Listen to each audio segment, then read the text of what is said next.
বন্ধু শহর থেকে আজকে আসলাম। আসলে বন্ধু আজকে আসনু শহর থেকে এসে প্রথমে তোমার বাড়িতে গেছি বন্ধু। যাই তোমার বাড়ির লোক বললো যে মিন্টু নাই, মিন্টু মাঠে গেছে। তাই আমি আবার দৌড়াতে মাঠে আসলাম বন্ধুর সাথে কোলাকুলি করতে। না ঠিক আছে, বন্ধুর সাথে তো কোলাকুলি করতে যাবো। আমি এই যে মাঠে আসছিলাম, মানুষজন ভাই তোকে কি বলবো, বলার কিছু নাই। হ্যাঁ, আমি এই যে মরিচ গাছ লাগাইছি, নিশানা দেখছো? এই যে নিশানা, এটা কি? এটা হলো ঐতিহ্য, যেটাকে বলা হয় আমরা যেমন গমের ভুঁয়ে, হুম, ধানের ভুঁয়ে, হুম, পাটের ভুঁয়ে না, এটা পোকা টোকাতেই মনে করো পাট কাট খেয়ে নেয়, পাটের দরকার নেই। হ্যাঁ, এটা হলো মরিচের গাছে থাকলে পাখিটাকে যদি দেখে না, হুম, পাখিটাকি ভয়ে মানুষ মনে করে উড়ে যায়। হ্যাঁ। তারপরে মানুষও যদি দূরে থেকে দেখে, এই যে মাথার মতো, হ্যাঁ, ভয়ে বাড়ির দিকে চলে যায়। এই জন্য তাই নাকি এটাকে- বন্ধু? হ্যাঁ বন্ধু। হ্যাঁ। তুমি এটা জানো না এটা কিসের জন্য না থাকে? বন্ধু। এগুলো শহরে মাল তো, তোমরা না বুঝারই কথা। This is my year of nice to meet.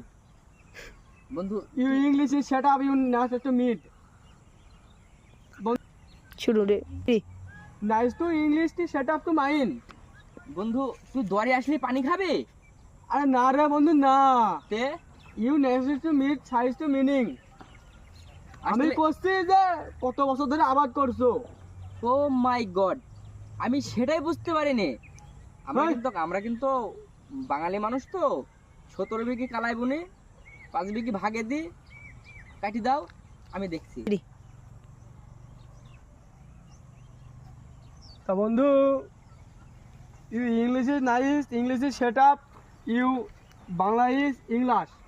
ও এটা ছিঁড়ে গেছে, এই জন্য তুই এত করে ইংলিশ বুঝতে পারছি না বন্ধু। আরে বন্ধু আমি এটা কথা বলছি না, বলছি যে এটা কতদিন হয়েছে বসানো এখানে?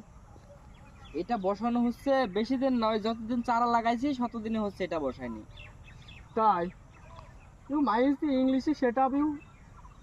গামছাটা সাদার সাথে সাদা মিলে গেছে। আরে না রে, বলছি কতদিন আগে লাগাইছো? ও এইটি হলো আজ 3 মাস হচ্ছে লাগাইনি মরিচের চারা। জানতাম না বন্ধু। ও তুই বন্ধু ইংলিশ আমাকে বলিস না, আমি ইংলিশ বুঝতে পারিনি। শিখাই দিব বন্ধু তোমাকে। বন্ধু মেলা কোন তো হলো, চলো বাড়ির দিকে আগাই। হ্যাঁ চলো যাই। আসো বন্ধু।